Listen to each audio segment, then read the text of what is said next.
Hello, robots and rabble-rousers. My name is TBSkyne, and welcome to NieR Automata.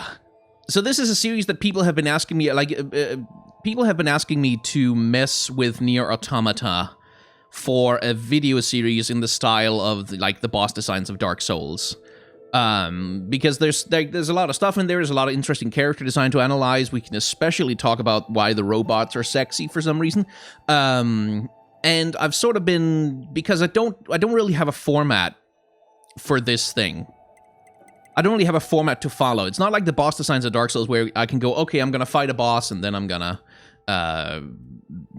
make a video about that boss. So I don't know exactly how I would turn this into videos, but I'm gonna make an attempt.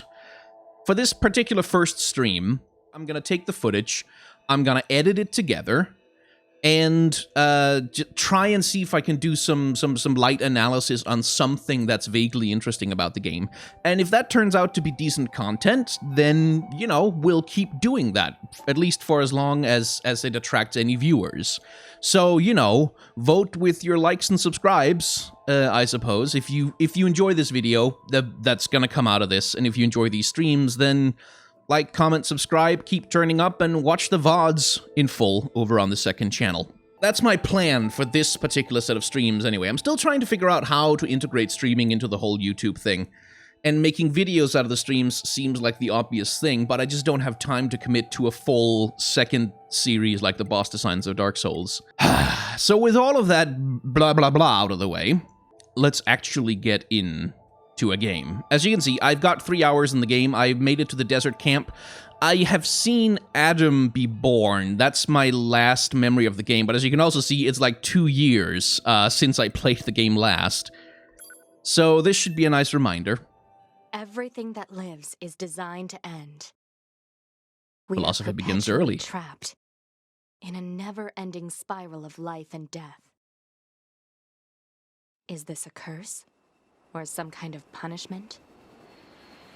I often think about the god who blessed us with this cryptic puzzle, and wonder if we'll ever have the chance to kill him.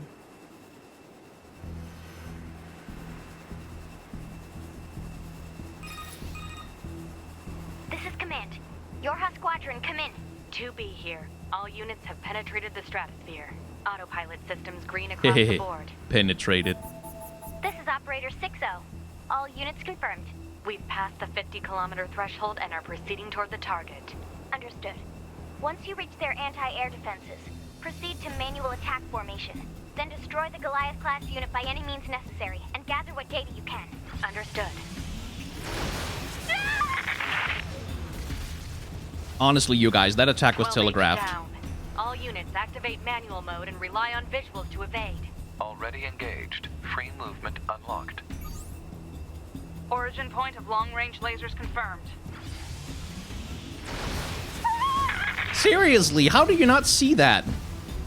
11B, down. Our HO229 cancelers are ineffective.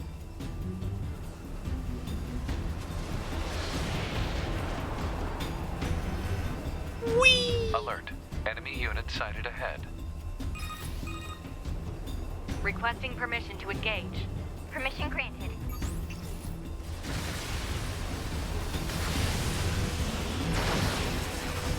I do love that this game 17 mixes down. gameplay genres so freely as it does.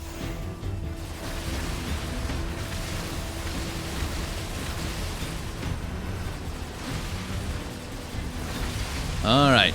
Shooty, shooty, bang, bang, shoot 'em up. 1D down. Assuming captain's duty.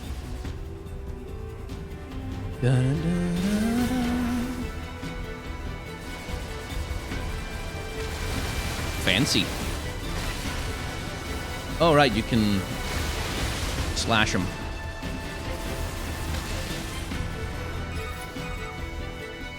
Multiple surrounding enemy air units confirmed. Requesting permission to assume mobile configuration. Permission granted. But yeah, the game tells you early on not to make assumptions about what the gameplay style of it is going to be.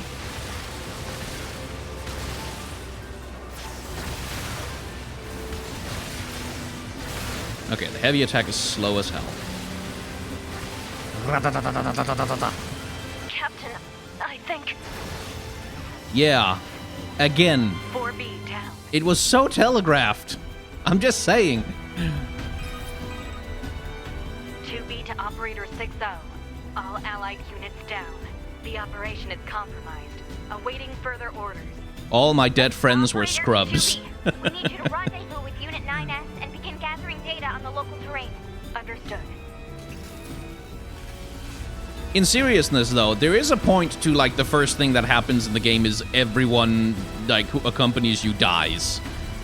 And it's not a big deal to either your character or seemingly to the story itself. Ow. Let's try not to do that a lot.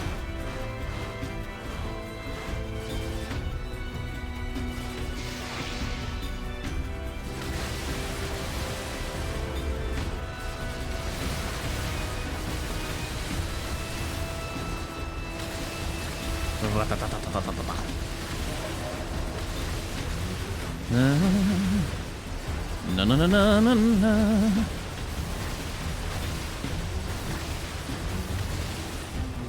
Not exactly playing on hard mode here.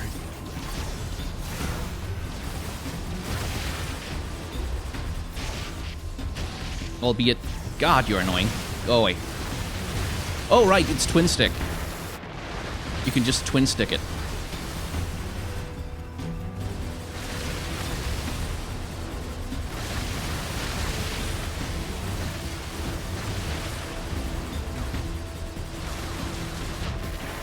Ow.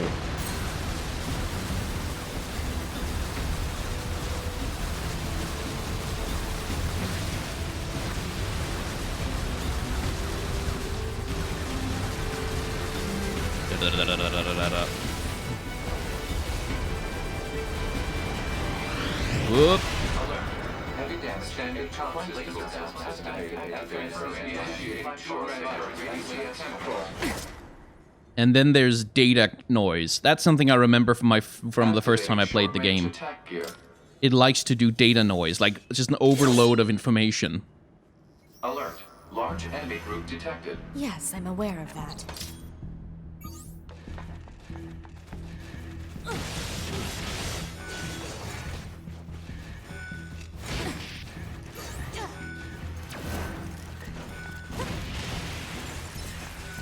Right, let's reacquaint ourselves with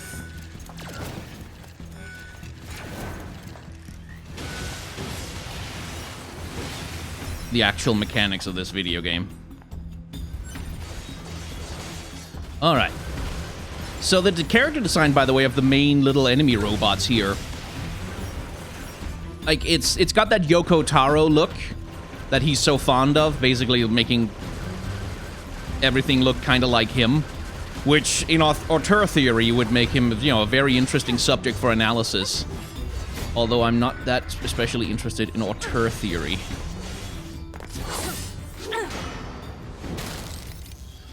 But there is a point to the robots basically looking like toys. Not quite.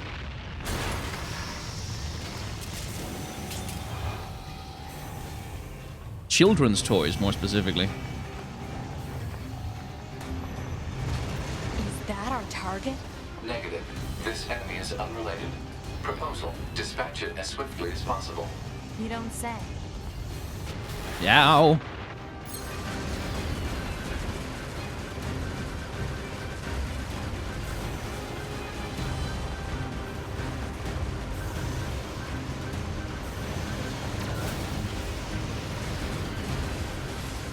Toby, I'm transmitting your pod token. Damn it.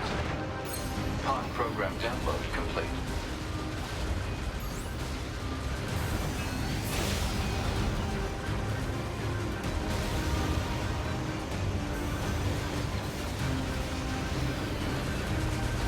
I forgot how intense it is to try and keep, like when you're doing the shooting and you're trying to keep track of your camera at the same time as you're trying to do your movement. I'm sure I'll get less crap at this eventually.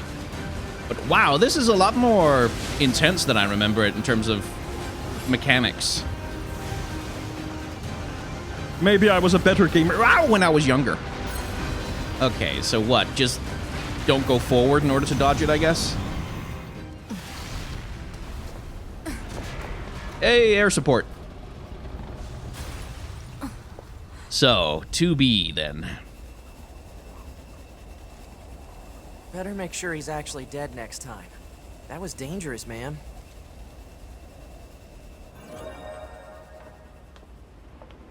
You're 2B, right? My name's 9S.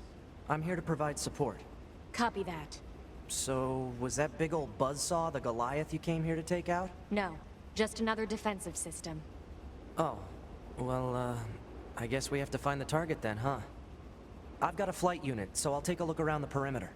All right, I'll work my way inside from the ground.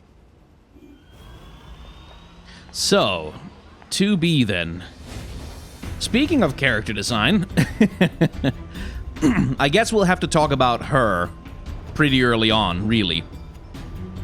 And the specific thing about 2B, like, the first thing to notice about her is that her character design is incongruous with the world that she occupies. Like, we've got all this industrial desolation and destruction. Eventually, they will get to the high-tech moon base thing that they've got going on.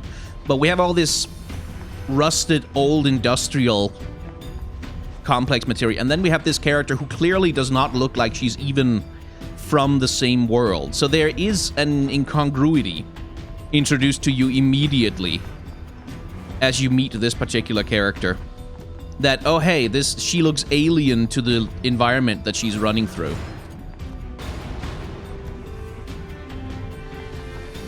And she also looks specifically... The word I'm looking for, I guess, is constructed. In the sense, she looks like someone made her. More than she looks like herself, as it were. Like someone decided to dress her up in this stuff. Which, insofar as I can remember from the themes of the story, that insofar as they were explained, there is a point to, like, that she's a doll. Like, she is an android. She's a robot created specifically for a purpose by someone. But yeah, I don't think anyone is wrong when they have criticisms of 2B's character design. And indeed, like, they generally, some of the character design in this game that relies very heavily on attractiveness, which intersects with all kinds of interesting questions about, you know, attractiveness as goodness, which is an extremely common thing in character design and a very troubling trope as well.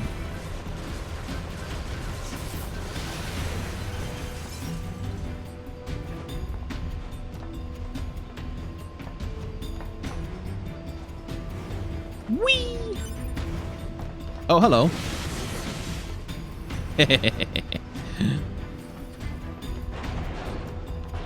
This looks like the right way. Exit confirmed closed. So open it. Negative. Nearby enemies are jamming our signal. Nothing's ever easy. But yeah, these are children's toys. Like, that's what the robots are. They are toy versions of something that might be genuinely threatening. Which is part of the, like, part of the character appeal. It's a really common thing, especially in horror, to use childlike enemies, like, or rather childlike antagonists, to create a sense of dread and unease. Like, that contradiction between the threat they present and the way in which they are designed. And once you learn that 2B is a robot, of course, there's interesting questions again in terms of these guys being old and rusted and, well, looking like they've been abandoned, and 2B being so meticulously cared for as she is. Like, she is very, very well maintained as an object, whereas these objects show signs of neglect. You know, ma'am, I'm glad you're here. Why? Scanners like me mostly work alone. Scouting out enemy lines and all that, I don't usually get a partner. It's kind of fun. Emotions are prohibited. Sorry, ma'am. And another thing, stop calling me ma'am. Huh? It's unnecessary. All right, then. 2B it is. So, emotions are prohibited, and then immediately she displays an emotional response to being called ma'am. Subtle it's not, but effective it is. So there's immediately a contradiction between, like, what characters are supposed to do and how they're supposed to feel and how they actually feel.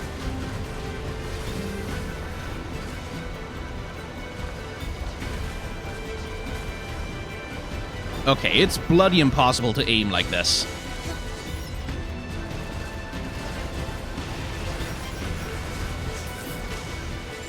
Please get shot, thank you.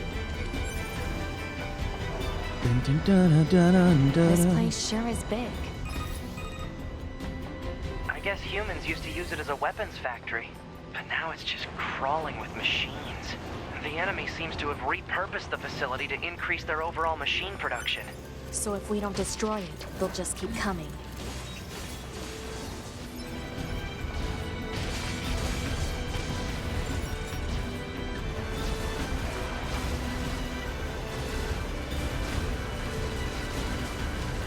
I don't know if this is especially relevant, but the game messes with your viewpoint a lot in the first section.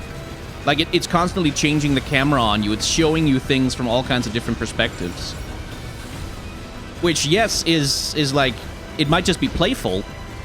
It might just be Yoko Taro playing around and saying, hey, look what I can do, but is there a point to it, maybe? Because now he's forcing you to not just do the shooting, but actually have melee combat.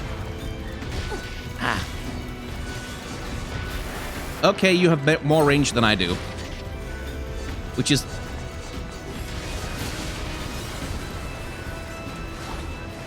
It's not exactly a convenient perspective for melee combat, is it?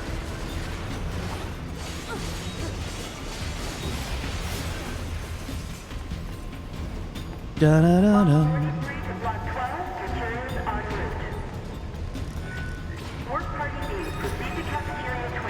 What? It's just accessing random, nonsensical data from the old world. Again, There's no data actual noise. meaning behind anything machines do.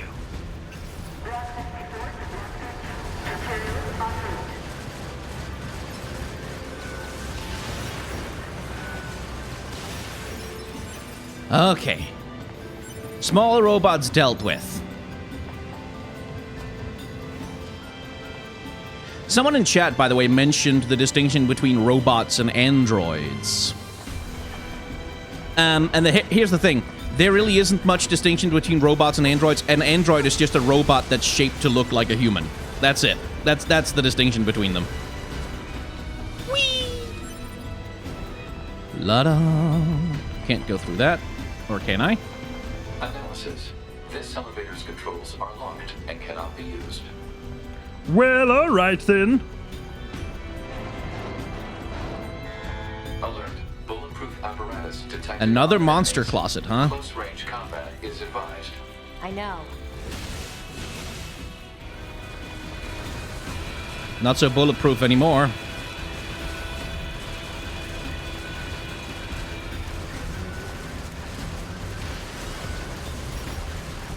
But yeah, especially the jumping motion of the little toys and like the way they whirl their arms around.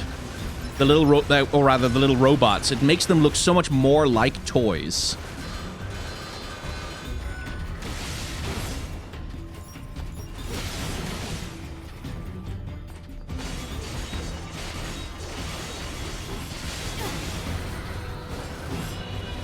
Ah! Okay, could not see what he was doing.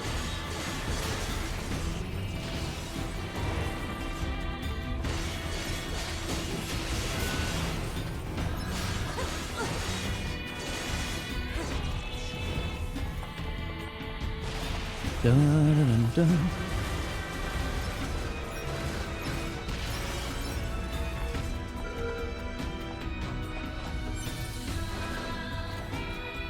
La. The music in this game is excellent, by the way. I surveyed the entire factory, but couldn't find anything resembling our target. Maybe they, I don't know, moved it somewhere? Mm-hmm. Is that? Birds. You mean the birds? Yeah, there's more plants and animals here than there used to be. Probably because the environment's changed. And then our first glimpse at something resembling nature rather than machines.